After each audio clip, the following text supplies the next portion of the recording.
Vice President Harris trying to turn the page on her border record now that she's running for president. Harris says she wants to hire more Border Patrol agents, crack down on fentanyl, but it's not her policy shift that has people talking about this ad. A California sheriff who was featured in the advertisement now blasting the campaign for using his image and likeness without his permission. Sheriff Mike Boudreaux, on the right side of your screen, says he doesn't support her for president and that Harris has done nothing to secure the border. Newsmax has reached out to the Harris campaign for comment. We've not heard back. Tulare County, California Sheriff Mike Boudreaux joins us now. Sheriff, welcome, and thanks for taking the time here. Just tell me about this new sort of Kamala Harris that we are hearing. Is this the woman you're familiar with when she served in California? It is not. You know, here in California, law enforcement, we faced some high criticism over the last few years with the BLM movement and, quite frankly, what Kamala Harris supported and was behind with the defund the police. Law enforcement needs to be able to have a leader who's going to support them so that public safety can best be served for the communities that we serve.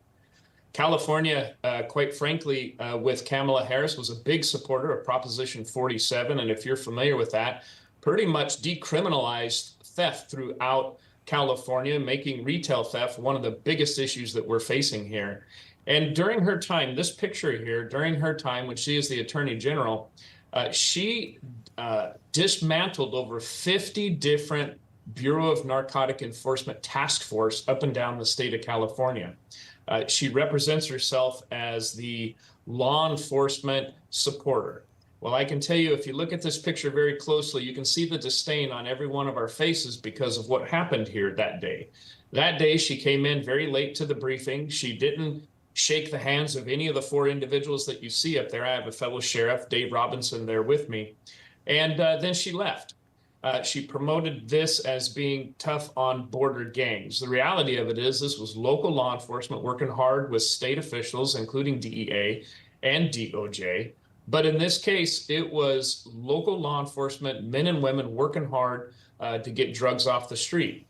And what we're finding over the course of her tenure as Attorney General, as Senator, as well as Vice President, that untold amounts of fentanyl, human trafficking, guns, all coming across an open and unsecure border, each of which that she could have had some influence in during her tenure as Attorney General and or as Vice President.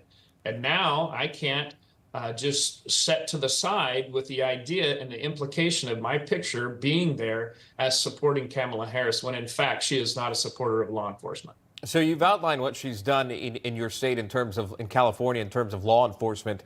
Now she's running for the highest office in the land, commander-in-chief. And to do that, you run ads to get votes or to get people to look at you as a strong candidate. What are the issues? Crime, border policies. And then you see this ad. Your face is on this ad. Do you want the campaign to stop or running this ad, pull your photo or specifically that shot down? Have you called for that? No, I haven't called for that. I don't know the legal avenues that would call for that, because it is a picture of public notice and everyone has access to that picture. But the reality of it is, I think what I'm trying to do is show that this picture is deceptive. It's not reality. She's not a supporter of law enforcement. And I wanted to be able to come out and say, hey, look, we need someone who has been proven as a leader and supporter of law enforcement. I can tell you that Donald Trump has done that. I have a small story that I always try to share, that when he was in my county running for office the first time, I assisted in dignitary security of a detail that he was at. I was standing off to the side, not really paying too much attention to what was going on, but Donald Trump came in, walked over to me, stepped away from the line that he was walking in just to shake my hand in uniform to say, I want you to know that I support the men and women of law enforcement. It was no longer than a 15, 20-second interaction, but that handshake, proved to be that he is truly a supporter of law enforcement. That wasn't something that was on photographs or in the news. But I hear that from the men and women in law enforcement all over the country. I attended the FBI National Academy, and I have people on the East Coast that have called me because of recent news releases in regards to this, thanking me, saying, Mike, we need to stand up and show support for a true leader in Donald Trump that supports law enforcement. And we've seen it all over this country with the flagrant disregard for the support of law enforcement, and she represents that.